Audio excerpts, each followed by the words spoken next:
The holiday season means inviting family and friends over for meals and parties. And if you normally ask your guests to take their shoes off when they come to your house, should the same rules apply now? It is a topic of great debate, shoes on or off. So we took the question to an etiquette expert. The gifts go over on the table and the shoes go there. But this is an outfit. In Pasadena, California, spa and lifestyle consultant Candy Holliday is following suit.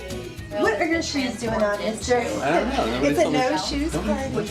Getting everyone's holiday and their shoes off to an early start. Do I take off my shoes?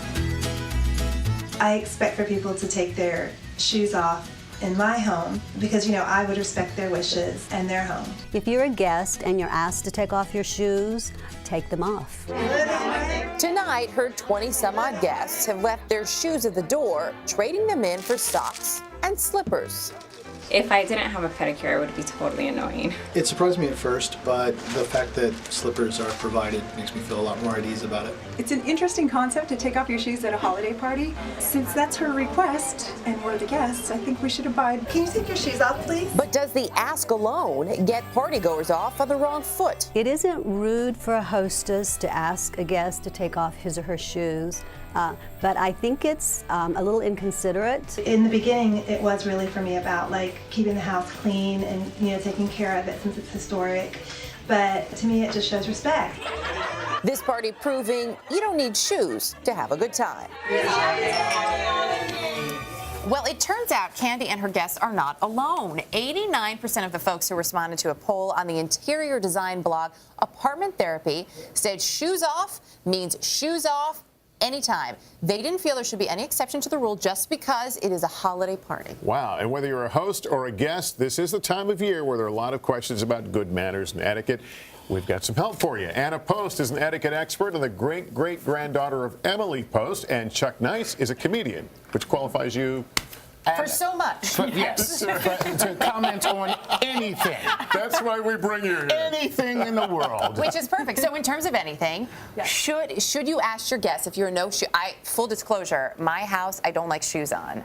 But this is a battle between me and my husband. So who should win? Do you ask them to take the shoes off or not? You know, it's your house, your rules. I think a lot of people, especially who live in the snow belt, are so used to this that we often ask, would you like me to take my shoes off when you arrive? Because we're used to getting that request. Now, I do think that as a guest, you should honor that request. But I think as the host, provide some socks or some slippers because some people are very uncomfortable about their feet and might be a little surprised. And it could be cold. Chuck, doesn't the person have a right to walk in and keep the shoes on? You know, if the person... You know where I lay on Yes, this, I do. I would say if you're a person who uses Tinactin or any other kind of foot deodorant, then maybe you should be able to take your shoes off. The truth is, it's your house. And the way I feel is I've been in a lot of homes where people tell me to take my shoes off, and we're still outside. I don't know what that's about. Wow. But, that's taking it a little far. But when you think about it, there's an entire culture where everyone takes off their shoes no matter what home you're entering. Right. So it really isn't that far-fetched. It's not that bad. You could bring your own socks. I always bring my own socks just in case. Do you really? I do. I bring these socks. I left them actually at my friend Missy's house the other night. I was wearing flats and it was cold, so in case it was a no shoe house, brought my own. Well, I was going to ask what do you bring for a hostess gift, but clearly Socks. that's it. No, what do you like for hostess gift, Anna? You know, wine is a real classic. You know, if you really don't know somebody, you might pass on that in case they don't drink. Flowers, I think, are lovely if you want to kind of go beyond etiquette 101. Bring them already in a vase so the host doesn't then have to arrange them. You know, a little box of chocolates or some gourmet food goodies, little thing of soap. It's just a small token of appreciation. Yeah. Just don't be surprised if they don't serve it that night. You know, if it's food, they may have their menu planned. I agree with everything you said except the food. Don't bring food to someone else's house unless they ask you. If they ask you for a dish, then show up with a dish. Oh my God, I love that pie you make, then you bring it. Otherwise, what you're saying is, listen, I know that, I know you do a great job with all that, but here's what's missing. Right. Here's what's lacking. Well, you should ask. I mean, can I bring something? Can I bring a dish? Yeah, you can certainly ask. And by the way, I'm talking like little treats for like enjoying later, but absolutely, no, I'm totally with Chuck. Especially we've got, you know, holidays coming up, ask first before you bring a dish because they, believe me, have planned a menu. And if everybody does that, you have 8 pumpkin pies. And you can't bring the wine home if they don't drink it, right?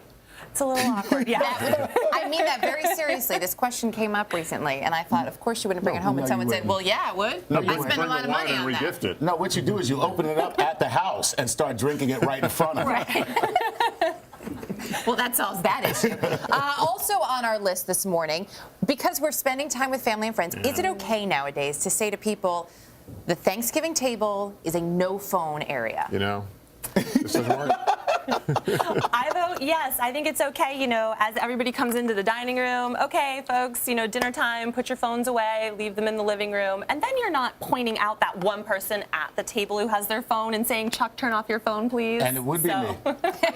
I'm not going to lie. It would be me. See, here's the thing. I'm going to turn off my phone, but then turn on my backup phone. So that you're covered. So that I'm covered. This is good to know. Important. You guys are great. Thanks for coming here. Anna Post and Chuck Nice. It's a pleasure. All right. Just ahead, Sandra Lee is cooking up a Thanksgiving feast after these messages.